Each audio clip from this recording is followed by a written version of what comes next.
we're going to take a look at a clip where Theo Vaughn talks to Bernie Sanders about what was, at the time, the upcoming election. They get into it with, some interesting commentary on Donald Trump. Let's take a listen. Let's talk about the election coming up right now, or just the current candidacy. I wanted, in 2020, I believe that's when you ran, I wanted you and Donald Trump to be on the same ticket, right? That was a thought that I had because in my mind, I'm just a regular guy. I don't know a ton about politics, right? I felt both y'all were outliers, right? That's how it seemed to me. These guys are both outliers. They're both different, but seem to be doing their own thing. You've been outspoken against Trump, right? Do you think he's not, is he doing his own thing, or is he? Yes, he is. Look, I will give Trump credit. Okay, he does his own thing. Okay, he's a very different type of politician, and that's clear. But this is what I do think, Theo. While I respect somebody who has the guts to do their own thing and be very much a non-traditional politician, which is what he is, here's the facts. He lies all the time. All right? And, I got 4 kids and I got 7 grandchildren, and we really have to ask ourselves whether the guy who is the leader of the country, whether that's the kind of example that we want. So I have a lot of friends in politics who differ with me, more conservative people. They're not liars. We disagree. So you and I disagree on something. It's fine. So what? It's called American democracy. Yeah, it used to be fine. That's right. All right. But Trump really is, I use the word pathological. He lies. When you see him, I tell them not everything, but a lot of lies. Okay. And I think we can't have that. When he was in the private sector, before he became involved in politics, he was sued, his companies were sued 4,000 times. And I just, above and beyond his political views, which I disagree with, but then those you can discuss. I don't think you want somebody leading this country who is shady. So you're saying he doesn't set the best example of Exactly. Look, you got kids. Do you have any kids? I don't have any yet. All right. Well, hope you do. And you want kids to be honest, right? Yeah. You don't want them to be bullies and picking on the weak. So that from a character point of view, I don't like it. But also, let me give you another example. I happen to believe, I don't know what your views are, that women have a right to control their own bodies. All right. I don't want, as a man, somebody saying, "Oh, Bernie, you can't have a vasectomy. You can't do this. You can't." It's my business, not the government's. And Trump does not hold that view. I happen to believe strongly that climate change is real. We got the, just a week or two ago. Yeah, I saw your podcast with Bill Billinkoff. Bill McKibben, of course. I've known Bill for years. Bill McKibben, yeah. Yeah, and Bill is... I want to get to speak to him. He seems really interesting. He's a smart guy. Is he? I've known him for years. Yeah, because I want to learn more about, you just always hear about climate change. And so, I want to learn more about it. Good. And I hope you do. And I'm sure Bill would be happy to go on the show with you. That'd be cool. If you wanted, I can give him a call. Awesome. In all of the scientists agree, when you put carbon into the atmosphere, it creates a ceiling there. The earth warms up. And then because of the earth warming up, you have extreme weather disturbances like you come from Louisiana, do you? Oh, yeah. We're sinking. You've seen the terrible floods there. We've had them here in Vermont. Yeah, they have in Savannah right now going on. Right. That's right. Floods the likes of which we've never seen. You're seeing drought. In Saudi Arabia, the temperature reached 125 degrees, which people are dying by the hundreds. So Trump does not believe that climate change is real. And if he becomes president, that means not only will the United States, the whole world will give up.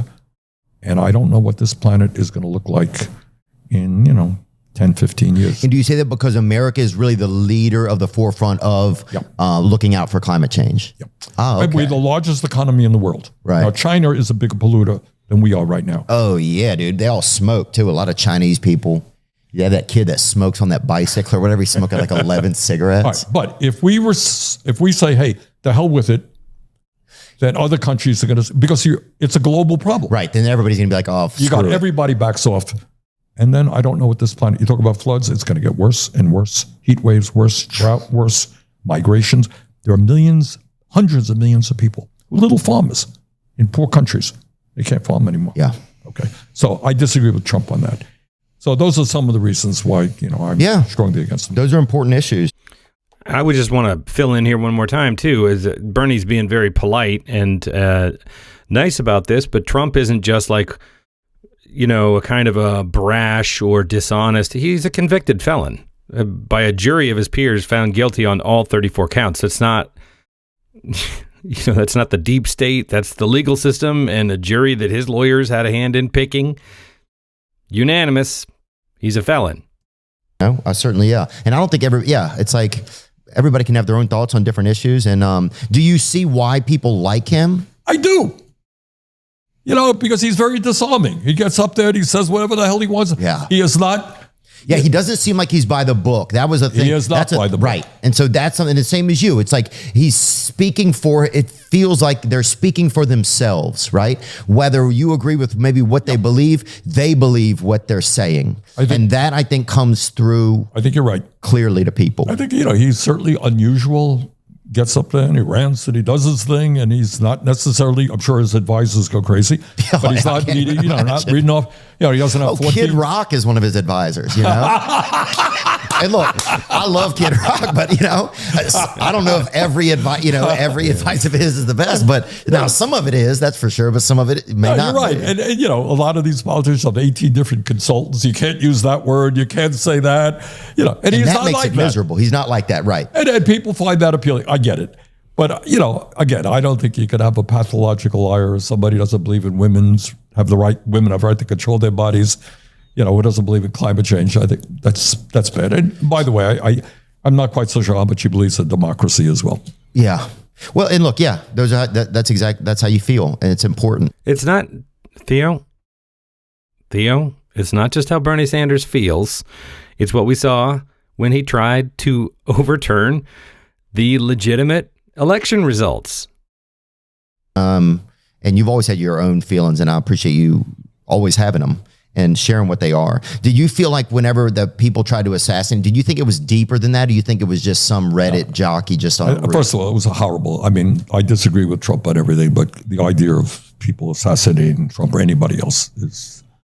Yeah, it's crazy. It's crazy. It is horrible. And I can't give you the words. It's just terrible. We cannot have that in American politics. My own guess, and I'm not an expert, I'm sure there are a lot of, conspiratorial theories that are out there. I think you have, we've seen it before. You've seen seemingly normal people walking into schools with guns doing horrible things, right? Yeah. And I think you had, for whatever reason, I don't want to even speculate why this young man did what he did. But you just think it was a young man who that was it. That's what the evidence seems to suggest so far. Right. But you didn't hear anything else. You guys don't hear anything else as Congress people. You don't hear anything deeper than that. I don't know any great secrets that you don't know. The interesting thing about Theo Vaughn is he's a little bit like Joe Rogan. He's a good conversationalist. He gets nice interviews out of people. But it almost feels like he's sort of swayed by the last person he spoke to, not unlike Trump. I think Bernie makes his points in an affable way, and they're important points, and he softballs a little bit. And when Theo really softballs it, he doesn't push back too hard. I guess that's not what he's trying to do here. But one of the frustrations I have in doing these videos and looking at this footage again and again and again is that the media, whether it's the mainstream media or the hard right media or podcasters, is that there's this equivalency of like, well, on the one hand, you've got Kamala Harris or Joe Biden who believe in these specific policies, wish they were a little more specific about them. And on the other hand, you've got Donald Trump, who has a different opinion and, believes in different policies he's never detailed. He disavowed Project 2025, which, of course, he's now appointing all of these authors of 2025, including Vaught, to key positions. What do you think they're going to do? Not execute the plan they wrote? It's not an apple or an orange. It's an apple or a guillotine. It's just insane. But I want to hear what you have to think. Leave me some comments in the comments section, right? I mean, are you a big Theo Vaughn? You want to see more Theo Vaughn clips? Are you a big Bernie Sanders fan? I am. I think Bernie is great. Are you a big Donald Trump fan and you think I'm full of BS? And I mean, I don't know why you're listening to this if you're a big Trump fan, but let me know what you think.